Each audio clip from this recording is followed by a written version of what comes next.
Hi, I've heard that you've been through a lot and congratulations on dealing with most of your problems. I know things have been quite rough and you've had to pass some hurdles, but this is life, so congrats on that. Let's go through 30 things that I think are useful for you. Then we'll start with the first one. Everybody, including myself, the person that's talking right now to you, has some goals, some desires, and they have an agenda. It can be something that they know consciously or unconsciously. The thing is that no matter what, people will try to not derail you, because most of the times this is not done with bad intent, but see, everybody will try to focus on what's important to them. Okay, so this is the first thing. The second thing, you can do everything but not everything. So yeah, you have a limited amount of attention, which leads to number 3. Attention still remains the most important thing. It's the thing that makes us survive as a species and as toddlers, we need attention of our caretakers, our parents, or grandparents, or aunts and uncles. We need their attention to be able to survive and then to be able to thrive. It's the nature versus nurture debate, but it's the nurture debate. It's a very important part. So we're learned to look at the attention side so much. The fourth thing is that be careful where you spend your attention. The fifth thing would be get out of the house more. We're still lingering from what has happened in the past years, and we still maybe are spending a bit more time in homes than we used to. The sixth one is, the option to return to something has negative value. So no matter what you choose in a situation, so this is a fallacy which is called either or. There isn't a choice between doing X or going back, right? There are always multiple choices. You can do nothing, you can go back, you can choose to do a new activity.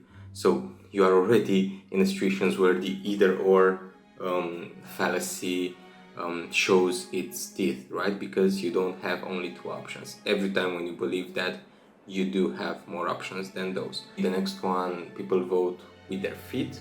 It's very important where they're at, no matter what you're being told. The 8th one is that you should try. No matter what you think you're interested in, you should try and do it. And then this is the only way that you can actually tell that you're interested in or not. There are things that I've discovered about myself that didn't know that existed, things that I became interested in overnight, and I would have never known unless I have tried them. And that's actually fascinating. The 10th thing would be the capacity to adapt. It's insane, it's amazing, the capacity of humans to adapt. If you just listen to their stories, they're breathtaking. Number 11 would be, see, most of the people that I've met in my life that I really appreciate have read more than myself. So this is something that's pretty nice. Number 12, the most information that you can get through something is through reading. And podcasts have a less value than reading. Interviews have a less value than reading. Lectures have a less value than reading. Why? Because in reading, people have spent time writing things down. They have had editors that would have looked through what they wrote. And when you publish something, especially if you're talking about research, because that's the position where I'm coming from, you definitely spend a lot of time trying to perfect the ideas that you put into writing. And I should probably have a counter on the screen or whatnot, but I think we're going to number 13 already. I don't know, man. It's gonna be approximately 30, okay? So you have to negotiate with empathy. Life is not going to be fair to you, but also life is not going to be fair to others. Each time when you negotiate, you have to be mindful of that. Number 14, hopefully, is that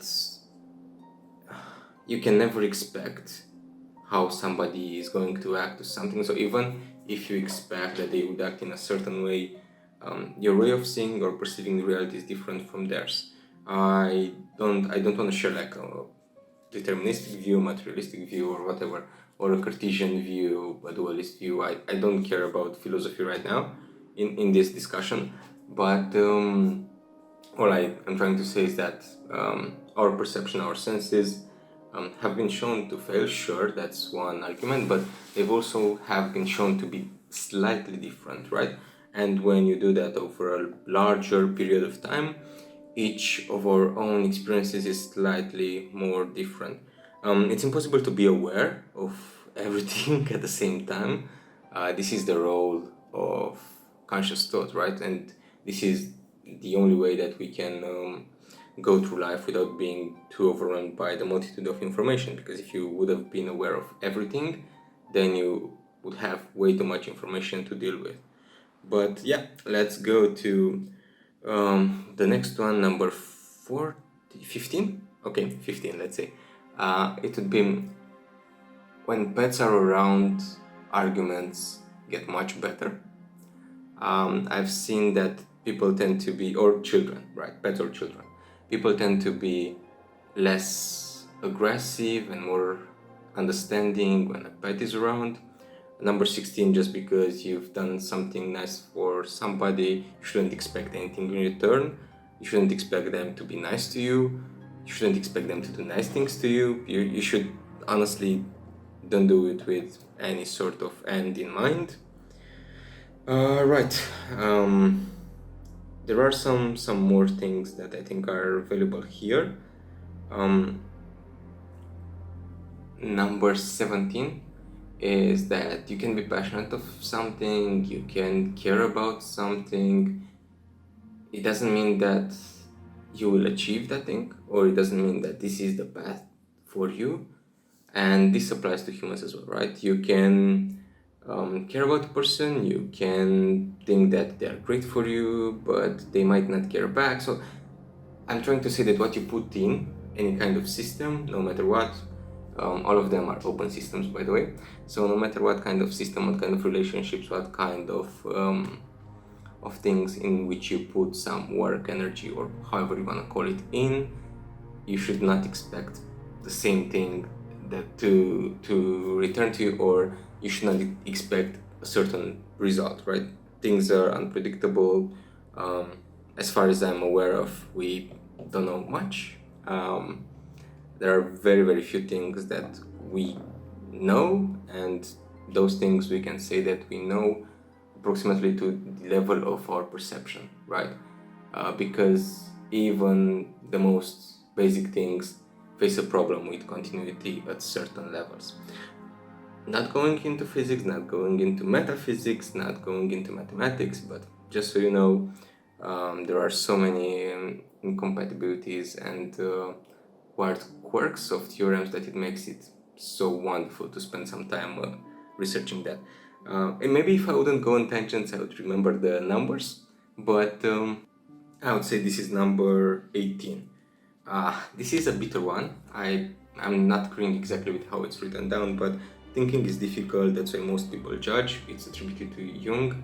I've read Jung, I've read some of the works of Jung, not them fully. I haven't come across this, but I'm doing it for parts of my research because it ties down into some areas. So let's say through half of what he have wrote, I haven't come across this, so I'm not sure if that's a real quote. But yeah, I think what is judging? Judging is most of the times based on heuristics. It's most of the times based on some survival pair of functions, right? It's most of the times a thing that helps us decide, or give us the illusion that we decide that we should do a certain thing, A or B. Okay, so anyway, let's go to number 19, which is, I think, very nice. Frustration means being denied a goal in the future. And number 20, anger, being upset because something happened in the past. So when you're angry, you're typically angry at the past. When you're frustrated, you typically think that you're gonna be denied in the future. So this is something that it was obvious for so many people, but it wasn't obvious for me. So maybe this is point number 21. I've had this discussion, and that's the thing, and it goes back to one of the points that I've made earlier. Our perception is so different that we don't know what's obvious for somebody else. We are so different, and while we live in similar communities, we live in similar spaces, it doesn't follow that everything that's obvious for me should be also obvious for you. 21. I think it was 21 already. I mean, come on, who tried to count those? I'm just trying to offer you some advice in under 15 minutes, to be fair. So yeah, feel free to point that out in comments how bad I am at counting. But yeah, don't do things that you hate. I think that's extremely important. I've been faced with that this year quite a lot. I'm extremely grateful for how this year has played out for me personally, from different angles. But I've also had to go and do some things that I didn't like. And you feel when you're doing that, you feel that you should be doing something else. So if you have the option of not doing the things that you hate, choose not to do them. It's very good also, point number 22, to aim at being something specifically and to go for that. My year had in mind something exactly specific because I was curious how I would turn out to be in that role if I were in like 5 or 10 years, and it turned out that I like it. I don't necessarily like it as much as it, or from other perspectives than I thought that I would like. But I think it's and that part is, I'll be honest with you, that part is teaching or sharing knowledge, not in a virtual space but to real classrooms. I found fascinated that by how some ideas that you share with others can bring more ideas into them, and they come up with extremely great and novel ways of thinking, or at least for me, you know. So yeah, it's trying to offer to people the right amount of knowledge or of information that you think or you aspire that you have, and then it's wonderful if you can see how they put that into practice and they can achieve much greater things. So I think that's the most rewarding thing that I have felt this year. Other than, you know, some other personal I'd call them milestones that I achieved, and again, grateful for the people who have helped me in that space.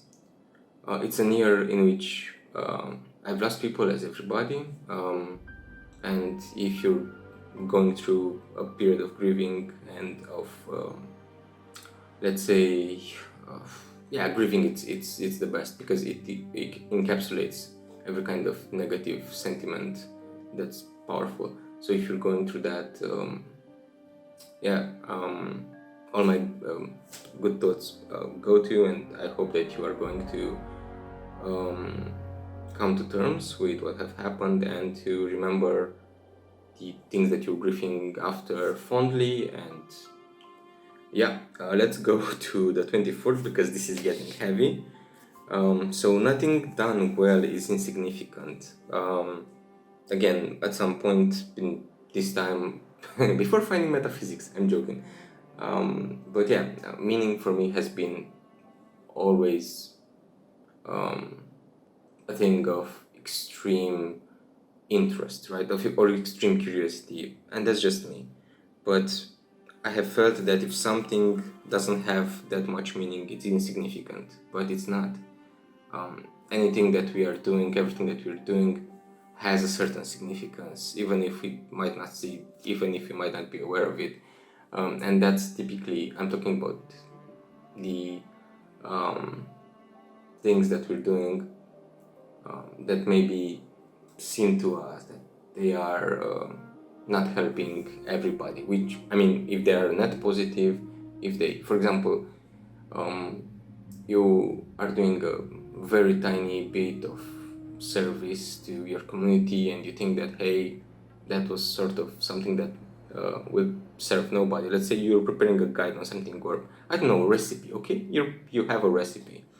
You have no idea that somebody's gonna use that, maybe to cook a nice home-cooked meal for somebody during Christmas who is less fortunate. So maybe you have helped tremendously without even knowing.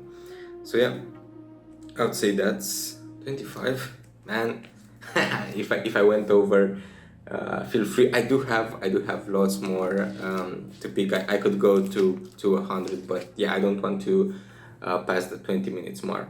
So Number 26.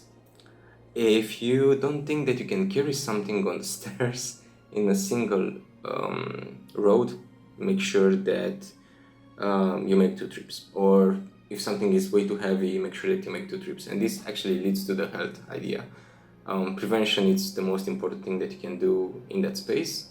Of course, as you grow in age, my audience is slightly younger than me, so hi everybody. Happy that you're still listening to that, but you will find out that it's much easier to prevent something than to fix something, right?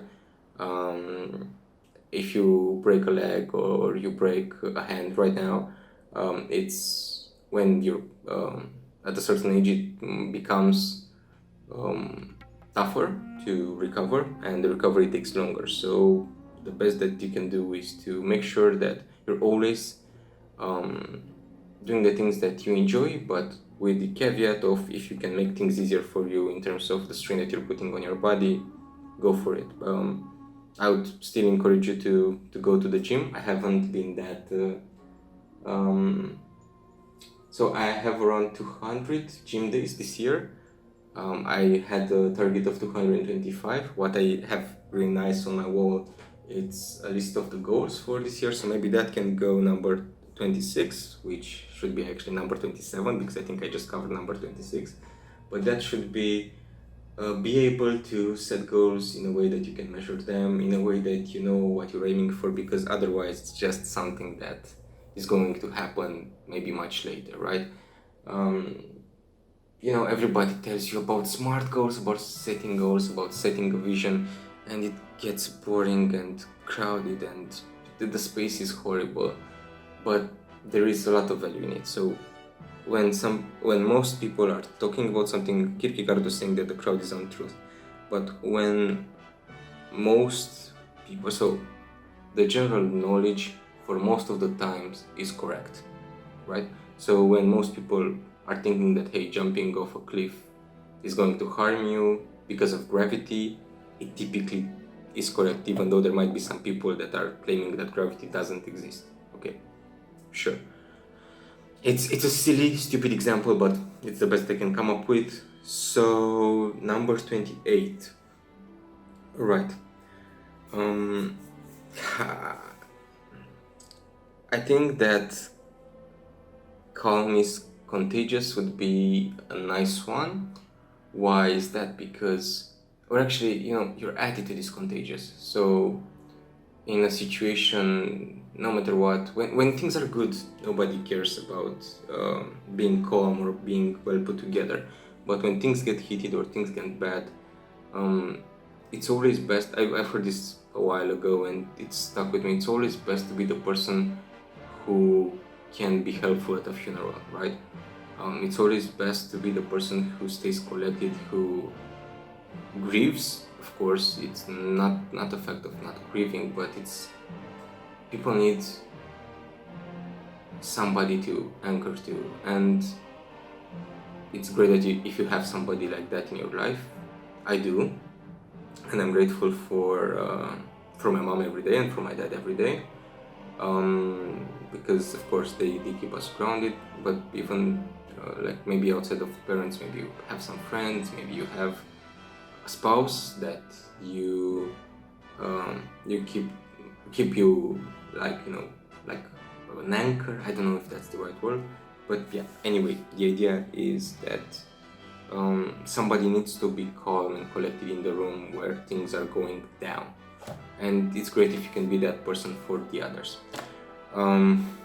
Okay, so a very nice thing that you can do when somebody gets angry to you, maybe that's tip 29, is to whisper. If you whisper to an angry person, or if you whisper when things are getting unruly, it's a very nice way of getting the attention of the people that are talking to you. And we're at number 30, so I have to close this off with I think most ways of living which do not affect others, they are leading to your betterment and hopefully the betterment of others, are valid. Nobody should tell you how you should live your life, including myself. I hope that I'm not coming across as doing that. Be mindful of the pressures that are around you. There are pressures coming from social media, from even your peers, from the society as a whole. Again, everybody has desires and needs and wants, and in the grand scheme of things, you have to be mindful of your own. That's the first thing that you should be mindful of. Not saying that you should pursue them, not saying that you should always be putting yourself first, but just saying that you should understand where the others are in relationship to you, and you should understand what you can do for them to make their lives better, but also make your life better through your actions. And if you can have that awareness in real time, that's extraordinary, and I commend you to that. There are a lot of things that are extremely important. Maybe I didn't have the time to talk to you about them today. There are things that matter, like health, wealth. Without those things, it's very, very hard to. There are some pillars to the existence that are making your time on this planet much better if you have them covered. So if you ensure a good level in certain areas, that's good. Like you need relationships, you need friends. I mean that comes to relationships, but you need that. So once you have all those basic areas figured out, then you can look into higher levels of your passions and of your dreams and unleashing your creativity, because if you're in a survival mode, that gets very hard. I've been in survival mode for a while, not necessarily this year, but this year as well, but in 2022 definitely. It's been tough, man. It's been really tough. Those were extremely hard years. I'm happy that I'm not in that place anymore. I'm grateful for that. This is why I want to share those things with you. If they help one person, that's my goal. I hope I don't have, like, everybody again has an agenda that they are not aware of. So I'm not sure if I said this, but I hope that I didn't tell you tautologies or things that were entirely useless for you. If I did, probably you haven't reached this point. I am hopefully going to be able, what my plans are for next year, and I will finish with this. 23 minutes already, man. Right. I want to start posting some of the research in the future years. I hope, actually, no, wait, stop. First, I want to do more research to establish myself better with certain elements of knowledge. I'm into the field of philosophy, in cognitive science, also in metaphysics. I'm interested. I started an interest in philosophy of mathematics as well, in epistemology, because you see, you get those linked together so nicely once you get into something. So yeah, not being in survival mode allowed me to go into that field a bit more. So hopefully I get to explore it in depth. I want to read more of the original works of some authors, because it's one thing that you're reading a book that's a commentary on an author, like on Frege, but it's another thing if you are reading Frege, right?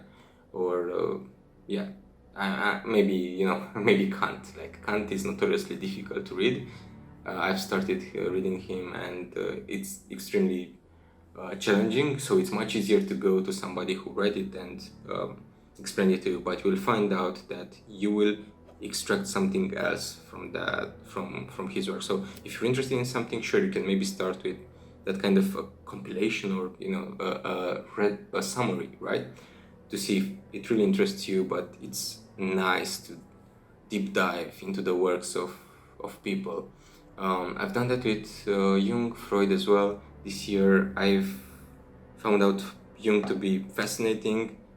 I haven't been caught by Freud.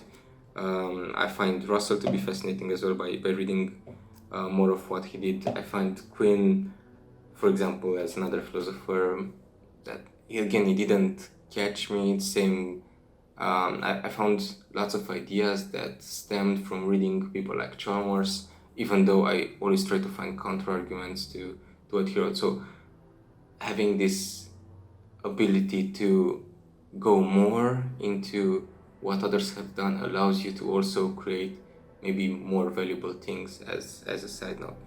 So yeah, I'm hoping that you're gonna have a great year. Not sure if I will go and post some of, again, maybe a no goal setting thing. I've done this in the past years. I will do this again. Like I still have, like, that's the way that I function. I function with large chunks of written down notes, written agendas. But I think it becomes at some point redundant. So I want to maybe focus a bit more on my work, on my research work, and less maybe on this kind of videos. But although, see, it's this duality, right? I want to share with you the things that fascinate me from a research point of view, but also from the point of view of the person who's living life as it is. And yeah, not trying to be in any sort of way, I think, just trying to understand or to comprehend this reality better, and how things are actually interlinked. It's always fascinating. And